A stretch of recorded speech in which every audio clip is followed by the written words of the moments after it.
കുനിഷ്ടും കുശുമ്പും ഒക്കെ ഇല്ലാതെയായി സുന്ദരമായി അവർ സ്നേഹിക്കും. ഇങ്ങനത്തെ സംഗമത്തിന് വരുമ്പോൾ അമ്മായിമ്മയുടെ കൈ പിടിച്ചുകൊണ്ട് നടക്കുന്ന മരുമക്കളുണ്ട്, മരുമക്കളുടെ കൈ പിടിച്ചുകൊണ്ട് നടക്കുന്ന അമ്മായിമ്മമാരുണ്ട്, ചങ്ങാഴ്ചകളായി നടക്കുന്ന ആളുകളുണ്ട്. ആ ജീവിതം വന്നാൽ വളരെ രസമാണ്. ഇതേപോലെ തന്നെ നമ്മൾ ആണുങ്ങളുടെയും കഥ, നമ്മൾ അവരെ മാത്രം പറഞ്ഞിട്ട് കാര്യമില്ല. ഇവർ വീട്ടിൽ അടുക്കളയിൽ നിന്നിങ്ങനെ കടിയാണ്. ആ കടിയുന്ന സമയത്ത് ഒരു സ്നേഹമെന്ന് പറഞ്ഞൊരു സാധനം നമ്മളും കൊടുക്കണം. ഇതൊക്കെ നമുക്ക് അറിയുന്ന കാര്യമാണ്. പക്ഷെ ഒന്നും കൂടി ഉണർത്തുന്നു എന്ന് മാത്രം. നമ്മൾ എല്ലാ കാര്യം പറയും. ഭക്ഷണത്തിൽ ചെറുതായി ഒന്ന് ഒപ്പ് കൂടിയാൽ ഇന്നും പ്രശ്നമാണ്. ചിലയിടത്തൊക്കെ പ്ലേറ്റ് ഇങ്ങനെ പറക്കുന്ന കേൾക്കുന്നത്. അപ്പം ഈ സാധുക്കൾ എന്തുണ്ടാക്കിയാലും നമ്മളൊരു നന്മ പറയില്ല. എന്തുണ്ടാക്കിയാലും ഞാൻ പറയാ, നിങ്ങൾ നന്മയല്ല പറയേണ്ടതെന്നാണ്. ഇവിടെ ബിസിനസ്സുകാരായ ആൾക്കാരുണ്ടെങ്കിൽ, ഞാൻ എൻ്റെ കുടുംബത്തിൽ നാളെ ക്യാമറയിലൂടെ കേൾക്കുന്നത് ചിലപ്പോൾ ലൈവായിരിക്കും. ഞാൻ പറയാം, ബിസിനസ്സുകാരായ ആൾക്കാരുണ്ടെങ്കിൽ ദയവ് ചെയ്തിട്ട് 3 ആൾക്കാർക്ക് ചുരുങ്ങിയത് നമ്മൾ പാർട്ട്ണർഷിപ്പ് കൊടുക്കണം. അതൊന്ന് നമ്മുടെ ഉമ്മാക്കാണ്. ഉമ്മാക്ക് പാർട്ട്ണർഷിപ്പ് കൊടുക്കണം. കാരണം ജനിച്ചത് മുതലേ നമ്മുടെ നന്മയ്ക്ക് വേണ്ടിയിട്ട് പ്രാർത്ഥിച്ചുകൊണ്ടിരുന്നൊരു പാവം സ്ത്രീയാണ്. നമ്മൾ ജനിക്കുന്നതിന് മുമ്പേ വയറിങ്ങനെ ഒഴിഞ്ഞുകൊണ്ട് ഗർഭമുള്ള സമയത്ത് 1-ാം മാസമായി എന്ന് കേൾക്കുമ്പോഴേക്ക് കൈ കറുത്തതാണോ, കാലുണ്ടോ, കൈയുണ്ടോ, കണ്ണുണ്ടോ, കണ്ണുപൊട്ടനാണോ, ചെവി പൊട്ടനാണോ ഒന്നൊന്നും അറിയാതെ സുന്ദരമായി നമ്മളെ സ്നേഹിച്ച പാവം ഉമ്മയുടെ പേരാണ് നമ്മുടെ മാതാവ് എന്ന്. ആ മാതാവിനെ നമ്മൾ പാർട്ട്ണറാക്കണം. ഇത് നിയമമൊന്നുമല്ല. പക്ഷേ നിങ്ങളൊന്ന് ആക്കി നോക്കിക്കോ. നിങ്ങളുടെ കച്ചവടത്തിൽ നിങ്ങൾ പാർട്ട്ണർഷിപ്പ് കൊടുത്തിട്ട് 5%, 2% കൊടുത്താൽ മതി. കണക്ക് ചോദിക്കാനൊന്നും ഉമ്മ വരൂല. പക്ഷെ ഉമ്മാക്ക് എന്നും മാസത്തിൽ കിട്ടുന്ന പൈസ പള്ളിക്കും മദ്രസക്കൊക്കെ സാധുവിന് കൊടുക്കാണ്ട് ഡിഗ്നിറ്റിയോടെ എൻ്റെ സമ്പത്തായി വന്നതാണെന്ന ആ ഊർജവത്തോടുകൂടി, ആർജവത്തോടുകൂടി അവർ കൊടുക്കട്ടെ. അതുകൊണ്ട് മാതാക്കളെ പാർട്ട്ണറാക്കണം. എന്നോട് കുറേ ചെറുപ്പക്കാരെ വിളിച്ച് പറഞ്ഞിട്ടുണ്ട്, കുറേ എണ്ണം, ഒരു 10-15 സാറേ നിങ്ങളുടെ സംസാരത്തിന് ശേഷം ഞങ്ങൾ നിങ്ങളെ ഉമ്മാനെ പിടിച്ച് പാർട്ട്ണറാക്കിയിട്ടുണ്ട്. അതിലൊരു ചെറുപ്പക്കാരൻ പറഞ്ഞു ചാവക്കാടുള്ളതാണ്. അതിനുശേഷം നമുക്കൊരു കറാമത്തും കുന്തൊന്നുമില്ല കേട്ടോ. അവൻ പറയാണ്, ഉമ്മാനെ പാർട്ട്ണറാക്കിയതിൻ്റെ ശേഷം എനിക്ക് ഭയങ്കര സ്വസ്ഥതയാണ്. എന്താണെന്നറിയില്ല, കച്ചവടം വളരെ കൂടുതലാണ്. നമ്മളാരും ഉമ്മമാരെ പാർട്ട്ണറാക്കൂല. ഏതെങ്കിലും ആൾക്കാരെ പിടിച്ച് പാർട്ട്ണറാക്കും. സ്വന്തം മാതാവിനെ പാർട്ട്ണറാക്കുക. കാരണം ആ മാതാവാകട്ടെ നമ്മുടെ എല്ലാ ഉദ്ഘാടനങ്ങളും ചെയ്യേണ്ടത്.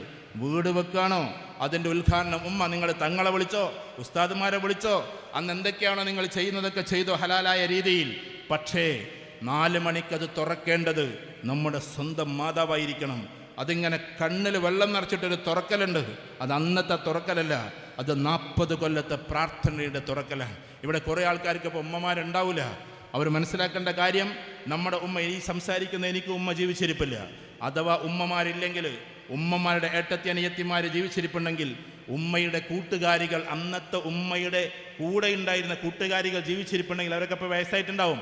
അവർക്ക് ഉപകാരം ചെയ്യലും മാതാവിന് ഉപകാരം ചെയ്യുന്നത് പോലെയാണ് എന്നും പ്രവാചക തിരുമേനി സല്ലല്ലാഹു അലൈഹി വസല്ലം പഠിപ്പിച്ചു. ഒരു ദിവസം റസൂലുള്ളാഹി സ്വല്ലല്ലാഹു അലൈഹി വസല്ലം ഇങ്ങനെ ഇരിക്കുകയാണ്. ആയിഷ ബീവി തൊട്ടടുത്തുണ്ട്. കിളവിയായ ഒരു സ്ത്രീ വന്നു. കിളവിയായ ഒരു സ്ത്രീ. ആ സ്ത്രീ ഇങ്ങനെ വന്നപ്പോൾ റസൂലുള്ളാഹി ഇരിപ്പിടത്തുനിന്ന്, സാധാരണ റസൂലുള്ളാഹിനെ കാണുമ്പോൾ എല്ലാവരും എഴുന്നേൽക്കുക, അതിന് പാടില്ല എന്ന് പറഞ്ഞെങ്കിലും എന്നാലും എഴുന്നേൽക്കും, പേടിച്ചിട്ട്, അല്ലെങ്കിൽ സ്നേഹത്തോടെ. പേടിച്ചിട്ടല്ല, സ്നേഹത്തോടെ ചെയ്ത് റസൂലുള്ളാഹി ചാടി എഴുന്നേൽക്കുന്നു. എന്നിട്ട് ആ കിളവിയായ സ്ത്രീയെ അവിടെ ഇരിക്കാനുള്ള സ്ഥലത്ത് ഇരുത്തുന്നു. ആയിഷ ബീവി ചോദിക്കുകയാണ്, ഇതാരാണ്? ആ സമയത്ത് പറഞ്ഞ വാക്ക് എന്താണെന്നറിയോ? എൻ്റെ ഖദീജ ബീവിയുടെ കാലത്ത് ഇവർ വീട്ടിൽ വരുമായിരുന്നു. എൻ്റെ ഖദീജയുടെ പ്രിയപ്പെട്ട കൂട്ടുകാരിയായിരുന്നു. പ്രായം കുറേ ഉണ്ടെങ്കിലും അവർ തമ്മിൽ ഭയങ്കര കൂട്ടുകാരികളായിരുന്നു. ഇതായിരുന്നു റസൂലുള്ളാഹിയുടെ രീതിശാസ്ത്രം. അപ്പം നമ്മുടെ ഉമ്മമാരുടെ കൂട്ടുകാരികൾ, ഇങ്ങനെയുള്ള ആളുകളെ ആദരിക്കലും ഇതിൽപ്പെട്ടതാണ്. നമ്മുടെ സ്വന്തം ഉമ്മയെ നമുക്ക് പാർട്ട്ണറാക്കാൻ പറ്റണം. ഞാൻ ചില വിപ്ലവങ്ങളായിരിക്കും പറഞ്ഞത്, നിങ്ങളത് ശ്രമിക്കുക.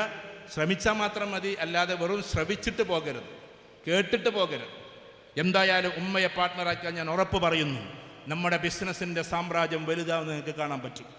മറ്റൊന്ന് നമ്മൾ ആക്കേണ്ടത്, 2ാം സ്ഥാനത്ത് നിൽക്കുന്നത് പിതാവാണ്. ഞങ്ങൾക്ക് നിങ്ങൾ 2ാം സ്ഥാനം തന്നാൽ മതി, ഉമ്മമാർക്ക് 1ാം സ്ഥാനം കൊടുത്തോളിയും. കാരണം അങ്ങനെ കൊടുക്കാനാണ് റസൂലുള്ളാഹി സ്വല്ലല്ലാഹു അലൈഹി വസല്ലം പറഞ്ഞിട്ടുള്ളത്.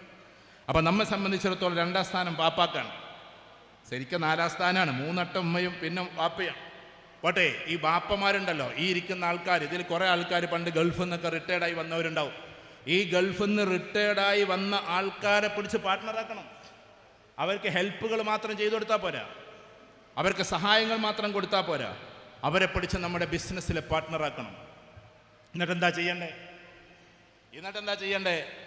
എല്ലാ ദിവസവും മാസത്തിൽ അവിടെ അക്കൗണ്ടിലേക്കോ അല്ലെങ്കിൽ അവിടെ അടുക്കലോ അവിടെ സാമ്പത്തികം എത്തണം. അതൊരു അവകാശമല്ല.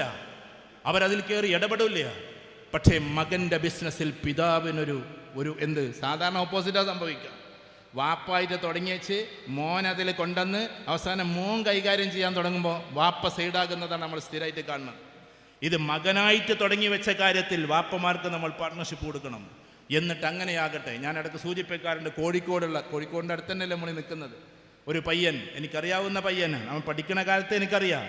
അവസാനം അവൻ്റെ ഉമ്മ പറയാണ്, അവൻ ആദ്യം ശമ്പളം കിട്ടിയപ്പോൾ അത് കൊണ്ടുവന്നിട്ട് ഉമ്മാൻ്റെ അടുത്ത് കൊടുത്തിട്ട് പറയാണ്, ഉമ്മ നിങ്ങളിത് ഉപ്പാക്ക് കൊടുക്കണം കേട്ടോ എന്ന്. അപ്പോൾ ഉമ്മ സന്തോഷത്തിൽ പറയാം, മോനെ ഇയ്യന്നാണ്ട് കൊടുത്തോക്ക, നീ ഇത്രയും പഠിച്ച് വലിയ ഉഷാറായി PG ഒക്കെ പഠിച്ച കുട്ടിയാണ്, അതിനുശേഷം നിനക്ക് ആദ്യമായിട്ട് കിട്ടിയ ജോലിയല്ലേ, ആദ്യത്തെ ശമ്പളമല്ലേ, ഇത് ഉപ്പാക്ക് കൊടുക്കുക എന്ന് പറഞ്ഞപ്പോൾ ആ കുട്ടി പറഞ്ഞ മറുപടി എന്താണെന്നറിയോ?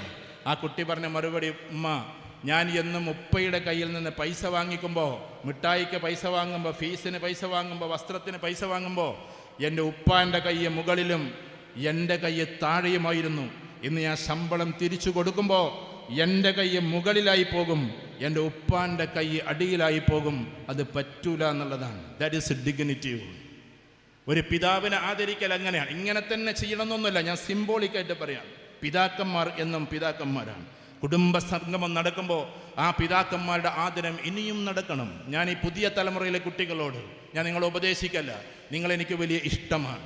ഇത് കഴിഞ്ഞാൽ ഞാൻ നേരെ പോകുന്നത് ഹയർ സെക്കൻഡറി സ്റ്റേറ്റ് കോൺഫറൻസിന് വേണ്ടിയിട്ടാണ്. ആയിരക്കണക്കിന് കുട്ടികളുണ്ടാകും അവിടെ. ഹയർ സെക്കൻഡറി സ്റ്റേറ്റ് കോൺഫറൻസിന് പോവാണ് ഇവിടുന്ന് വിട്ടാൽ. അതുകൊണ്ട് ആ വിദ്യാർത്ഥികളോട് സംസാരിക്കുന്നു നമ്മൾ. അതേപോലെയുള്ള ഇവിടെയുള്ള വിദ്യാർത്ഥികളോട് ഞാൻ സംസാരിച്ചു കൊള്ളട്ടെ. നമ്മുടെ മാതാപിതാക്കളെ ആദരിക്കാതെ പോകരുതേ നിങ്ങൾ. വഴിയോരത്ത് വെച്ച് എവിടെയോ മനസ്സുകൊണ്ട് ഉപേക്ഷിക്കപ്പെടുന്ന ആളുകളായി നമ്മുടെ മാതാപിതാക്കൾ മാറരുത്. നമ്മൾ ചിലപ്പോൾ ഫേസ്ബുക്കും വാട്സപ്പും ഇത് ഉപയോഗിക്കാൻ പോലും അറിയാത്ത നമ്മുടെ മാതാപിതാക്കളും, നമ്മുടെ മാതാവിനും പിതാവിനും വിവരം കുറേ കുറവാണോ, അവരെ കൂടുതൽ സ്നേഹത്തോടെ ചേർക്കണം. കാരണം വിവരമില്ലാത്തവരെ മക്കളാണ് പിന്നെ വലിയ വലിയ വിവരശാലികളായിട്ട് മാറിയിട്ടുള്ളത്. കാരണം അവർക്ക് നിഷ്കളങ്കമായി പ്രാർത്ഥിക്കാൻ അറിയാം. കുറേ പഠിച്ചു കഴിഞ്ഞാൽ പഠിത്തം കൂടുന്തോറും കണക്കുകൂട്ടലുകൾ കൂടുന്നൊരു കാലത്താണ് ഇപ്പോൾ ഉള്ളത്. ഞാൻ അതിൻ്റെ അർത്ഥം പഠിത്തം വേണ്ടാന്നല്ല, പഠിത്തം കൂടുന്തോറും കണക്കുകൂട്ടുകൾ വ്യാപ്തിയോടുകൂടി വരുന്നു. അതിന് പകരം ചിലപ്പോൾ നമ്മളെ ഉമ്മാക്ക് പഴയ വിവരം ഉണ്ടാവുള്ളൂ, ഒന്നും അറിഞ്ഞുകൂടാ. സാധാരണ ചാറും ചോറും വെക്കുന്ന വീട്ടിലെ പാവം സ്ത്രീയാണ്. പക്ഷെ ആ സ്ത്രീകൾ ആദരിക്കാൻ നമുക്ക് പറ്റണം. അങ്ങനെ പറ്റണം നമുക്ക്.